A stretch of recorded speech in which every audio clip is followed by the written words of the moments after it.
The People's Action Party announced on 22nd April that Poh Li San will contest the newly created Sembawang West single-member constituency in the upcoming general election, where she will face a direct challenge from Singapore Democratic Party chief Chee Soon Juan. At a press conference, Health Minister Ong Ye Kung confirmed he will lead PAP's team for the 5-member Sembawang Group Representation constituency.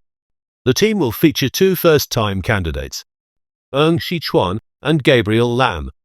Ong's team will also include incumbent members of Parliament Vikram Nair and Mariam Jaafar.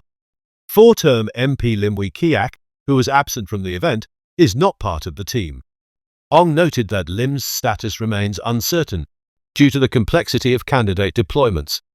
"We always need backup and contingency planning," Ong said, when asked if Lim was retiring. Poh, who has served as the Member of Parliament for Sembawang West Ward under the GRC model, said she has established a strong connection with residents. She highlighted her efforts on employment and job-related issues, both on the ground and in Parliament.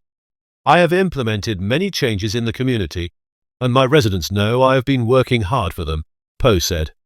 She added that voters should weigh what each political party offers during this critical period for Singapore. Referring to her opponent, Chee Soon Juan, Poh said, "My record speaks for itself. I'll put up a good fight and leave it to the voters to decide on 3rd May. While Sembawang West will see a one-on-one contest, Sembawang GRC is expected to be contested by 3 parties. The SDP and the National Solidarity Party have declared their intentions to challenge PAP's team. In the 2020 general election, PAP secured Sembawang GRC with 67.29% of the vote against NSP. Sembawang GRC has over 133,000 registered voters. Earlier on 22nd April, Ong introduced the full team in a social media video.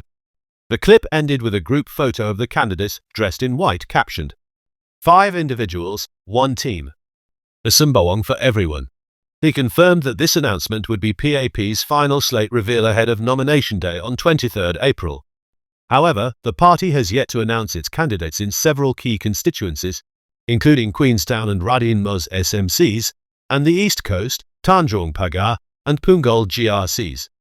Ong Ye Kung, a former public servant and current director of a battery company, will take over the Canberra ward from Lim Wee Kiak.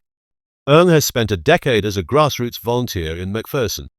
He said he is particularly concerned about the health and mental well-being of young people. "I run a small business selling batteries, and I know the struggles," he said. "Too much paperwork, too many rules. SMEs hire 70% of our workforce. Cutting red tape is one way to take care of Singaporeans." Ong added that if elected, he will advocate for more government support in trialling business innovations and promoting electric vehicle adoption. Gabriel Lam, Chief Operating Officer of Shalom International Movers, expressed his desire to support families and those seeking second chances. He has been involved with Yellow Ribbon Singapore since 2011 and is a United Against Drugs Coalition ambassador. "Second chances apply not just to ex-offenders, but also to those who've made difficult life choices," said Lam. As of 3 p.m. on 22nd April, PAP had not confirmed candidates for several constituencies, most notably East Coast GRC, where Deputy Prime Minister Heng Swee Keat's plans remain unclear. Observers are closely watching whether Heng will stay, relocate, or retire. Similarly, Punggol GRC has yet to see an announced anchor candidate. Given its newly established status and the potential for an opposition contest, the PAP's choice there is viewed as pivotal.